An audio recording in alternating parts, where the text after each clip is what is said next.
You're watching us live on location at the MoneyShow Toronto, and now we're joined by Susan Mallin. She's the Vice President of Financial Planning at Steinberg Wealth Management based in Toronto, and she's here to talk about the importance of financial planning. Susan, thank you so much for your time. Oh, thank you very much. So, what is the importance of financial planning in the life of an independent investor? How crucial is it? Financial planning to me is the cornerstone of everything financial. It is the living document that encompasses everything financial in someone's life, from their liquid assets, their government benefits, their fixed assets, their kids, their estate planning, their businesses. Everything goes into a financial plan.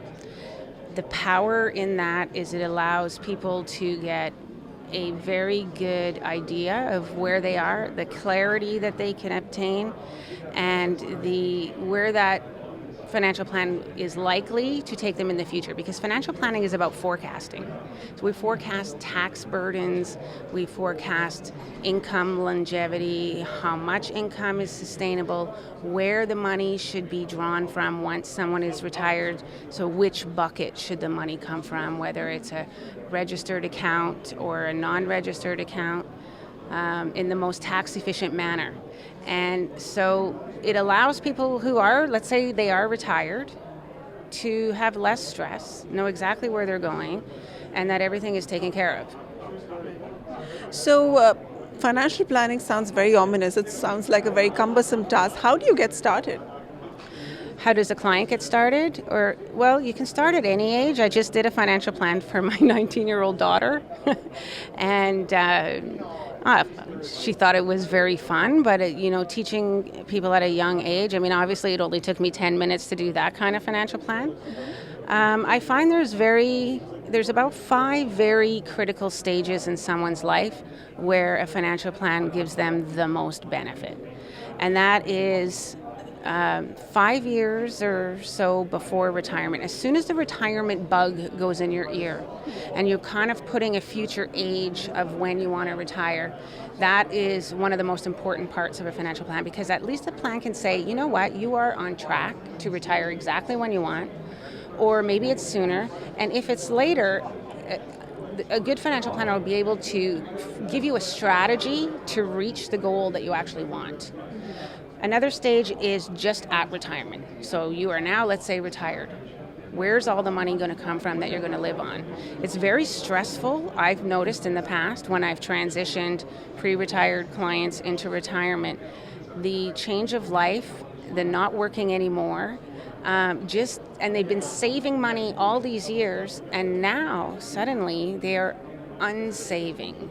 It's a very strange phenomenon. I've noticed it for a lot of people. But anyways, for them, it's about a strategy of where's the money coming from, which buckets is it going to come from, how long is it going to last, what do they need to worry about, and what shouldn't they worry about. It's about stress relief in a lot of ways. Another time that's very important is halfway into retirement, when they're transitioning from, let's say, a very active lifestyle of retirement to something different. Maybe they're spending the same amount of money, but they're spending it differently, such as long-term care, assisted living. That's an important time too.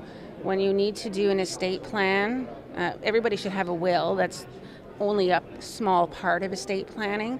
Other types of estate planning is trying to maximize the tax efficiency of it, whether you need to have a lot of privacy, which could include some trusts, whether you need to reduce probate fees, which is now called administrative tax on your estate.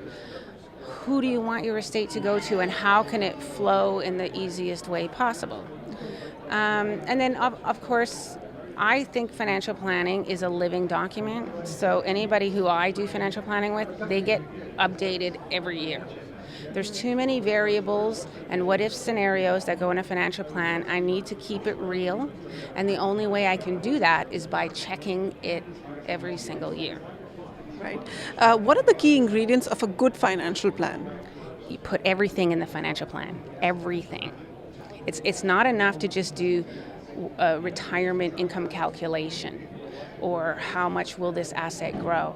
A real financial plan needs to incorporate not only your liquid assets and your fixed assets and other sources of income, but it needs to incorporate what you want. What are your desires? And everybody's unique. So sometimes you have US, Canadian dual citizens, and that's a different type of financial planning.